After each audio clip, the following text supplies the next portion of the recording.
Make a mess, free yourself of the social boundary. Making a mess. Isn't it fun? I'm a naive paint splatterer. How about you? I'm fortunate to be able to show you how to do so and hopefully help you make a debut in the sport of drawing, paint, and making a mess. Because that's what it is. Paint splattering is making a mess. You think that while everything goes on the paper, it doesn't go anywhere? It goes everywhere. I had the paint splatter pretty much everywhere. So if you're doing this prompt for Junk July UK, then I really hope you will be wearing your apron or the clothes you don't mind, you don't care for. So I am Carole from Journal Eclectique, and I want to help you free yourself of this boundary, making a mess and realizing how fun it is. Now, as you can see, I'm using watercolors, and these watercolors were cheap watercolors from probably the dollar store. And even if they're not from the dollar store, they were just in tubes. And don't worry, you put them in a little pellets like this, and once you put the water back on, it actually activates again, so it doesn't matter if it's dried up. So I'm not doing much of anything actually on the paper. I'm actually using what I have at home. If you're like any crafter, you will have bought a lot of things that you don't use because you don't know how to use them. I don't know how to use them either. I just see people, using a fan brush like this and putting paint on it and splashing it down. And one of the key things about the splattering is actually putting a lot of water in your brush. So you want to have a consistency of almost like mud, but a lot of water. This way your splattering will actually go well. You'll have big globs and small globs at the end. This was actually very fun. I'm going to be able to use this big sheet, and you'd never know when I'll be able to use this big sheet in collage and things like that, and as the brain is something else. So I started doing like just mark making, and then I was seeing the fan brush, and I decided, well, maybe it could make a nice little flower, and it did. And I'm like, why don't I do that more often? It's just a flower, and it looks like the dandelion when it's in its pollen form. So I'm having fun here. I'm thinking, okay, maybe I could do a bit of the grass. Maybe I could do a bit of the stems. And I'm like, will this little plastic spatula work? And it does. So I usually don't use these kind of tools. They seem kind of foreign. When if you use them a lot more, then you know where to put your paint. I learned that way that, well, you don't put your paint like this. You have to just keep it really on the edge of the spatula, and then you get a better result. And the thing about this is that we usually don't want to make a mess. We want to make things pretty, and we want them to be nice, and we want people to say, oh, that's beautiful, you're very talented. And at this point I'm like, I don't even know how to draw flowers or to make scenes. And look at this. I made a background, and suddenly just with one brush I made flowers, and now I'm making a field of flowers. So you never know when you start like this. And this paper is not something that I think anybody with a reasonable amount of experience would use. This paper is from the IKEA store. You buy this in a roll that you put in for your children, to draw on the desk, and it's hanging high up on a stand with their furnitures. So I'm using right now a plastic card, and that card is actually, I use it to wipe the glue. I use it for a lot of things, so it's not clean, and it's making all of these little things. And now I'm thinking, well, if I use them as tags, I can separate this paper.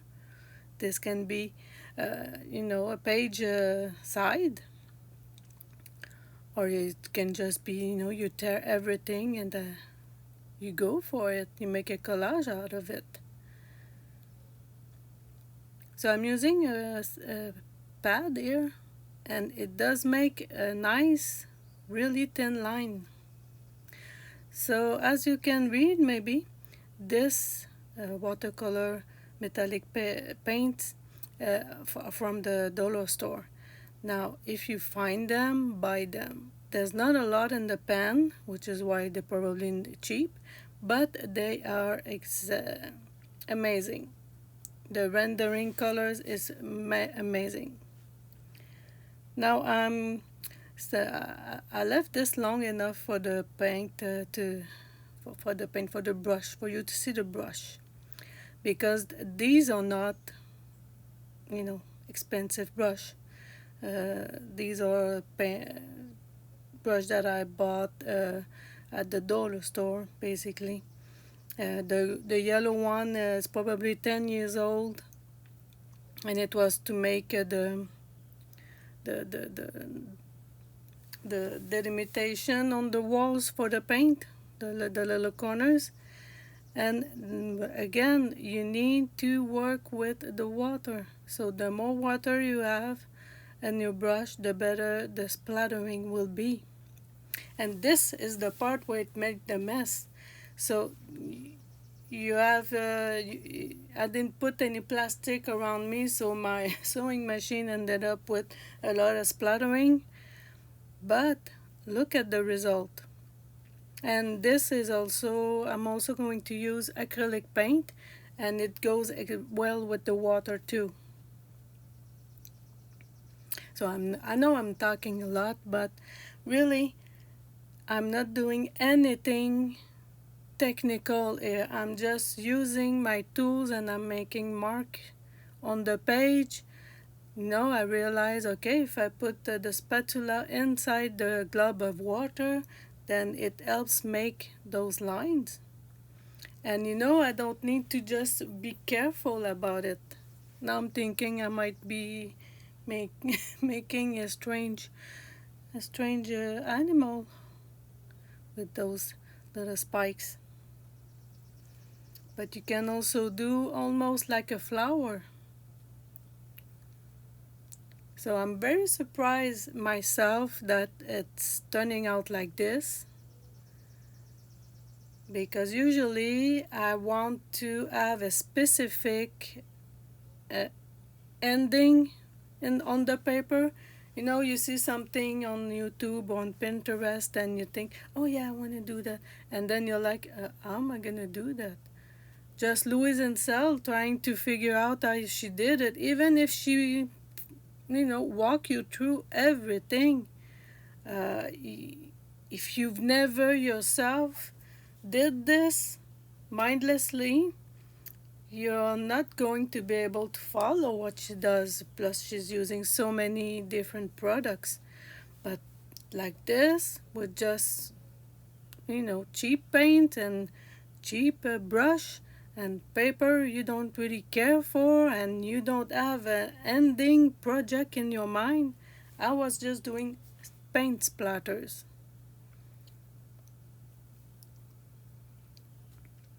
So I'm really hoping you will be doing the same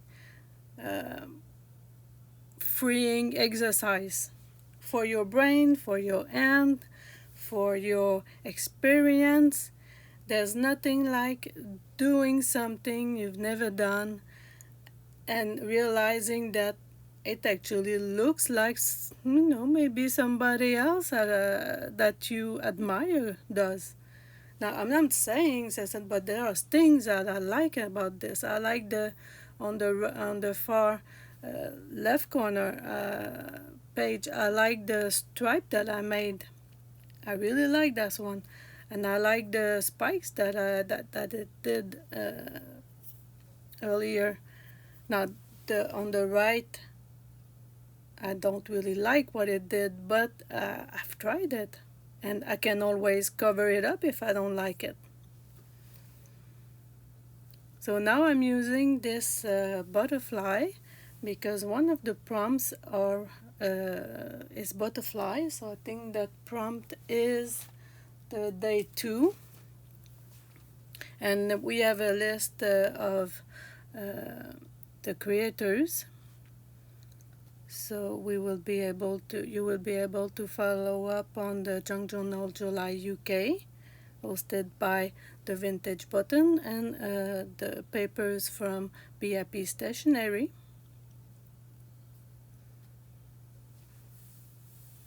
That's another thing I usually never use, is that for inker pad. For some reason I never use it, and now it's in my face. I've put it near where I can see it, and I use it. And that is also there's a lot of that. Another thing about crafting, you have to know what kind of crafter you are. If you are the type that is a visual one, then you need your stuff in your face, which makes for a messy craft room. But if you're the type that knows what's behind your doors, then you will have probably a very nice craft room. I'm the type that needs to see your stuff, so it's a mess. But when you actually, embrace this, when you know that's how you work, that's actually fun, because it's no more a mess. It's actually just the way your brain functions. And this is how also your brain functions. You have to try things. You have to try to make this mess and cover it up if you don't like it, but try it. So this was also to make a background on my papers, but I also have a collage page, and I will be also doing something on tracing paper, which also came out great. Now for that prompt, I'm also doing a framing of the prompt. I have those frames, and I'm like, why don't I use them? Well, that's why, because I kind of need to have things that just, works. And when you stop yourself from saying, well, I need this to be like this, and this is how I want things to look, then when you want to stop that, you can use frames like this to just, enhance a prompt. It's not precious. This crafting has to be fun, and delivering, it has to be, those boundaries, they have to be broken. Now on this paper, the tracing paper, I'm using inkjet ink, the black one, and I am experimenting with the brushes. It's always about getting what you want out of it and finding out what you like. There's a few Junk Journal July this year, since Meg did not make one, so I hope you're embracing this. I'm actually using also some other prompts, but for my collaboration, I'm doing the paint splash, so day 10, and I'm doing day 21 postcards, which will be fun too.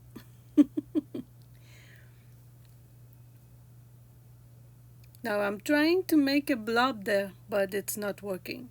I know that in order to make the blob, that's what I have to do.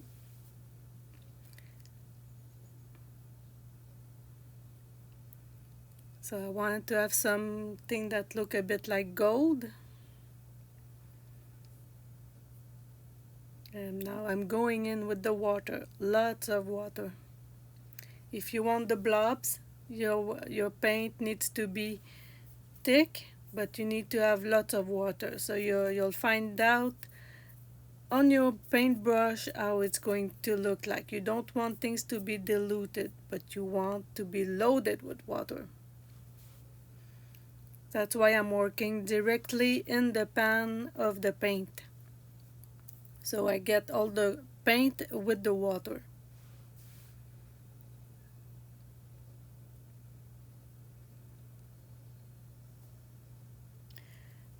Now the tracing paper will wrinkle a little bit with this the water, but it settles fine afterwards. Plus it makes a little bit of a texture. And we all love our texture in junk journals.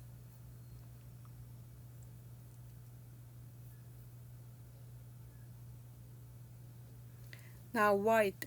Anytime you're doing paint splatter, black and white is a must. I think it's a must.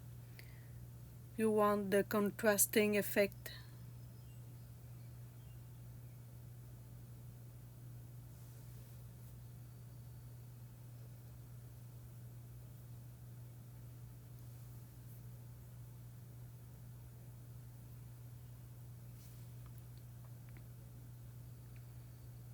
There's a prompt also about gratitude, and there's a prompt about blooming envelope, gratitude, collage folder, which, well, with the paint splattering thing, since I did my video before, I will be able to use in that one.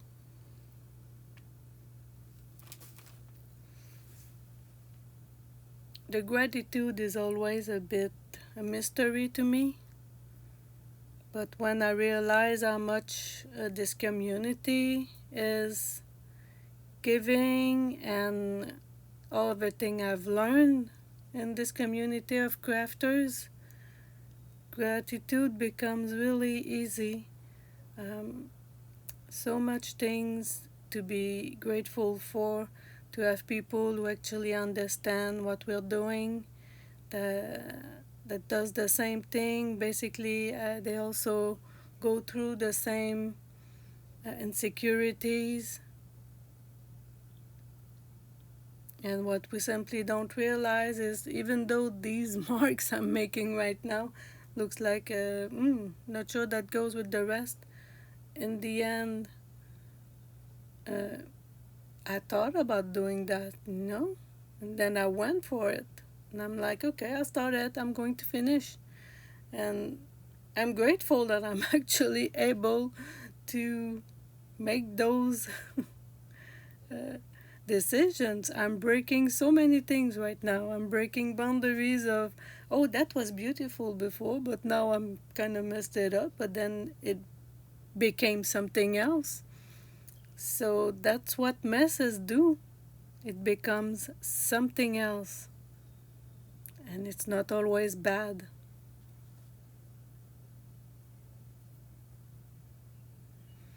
I really hope that you find something interesting in my video, that I'm not too much of a chatty box.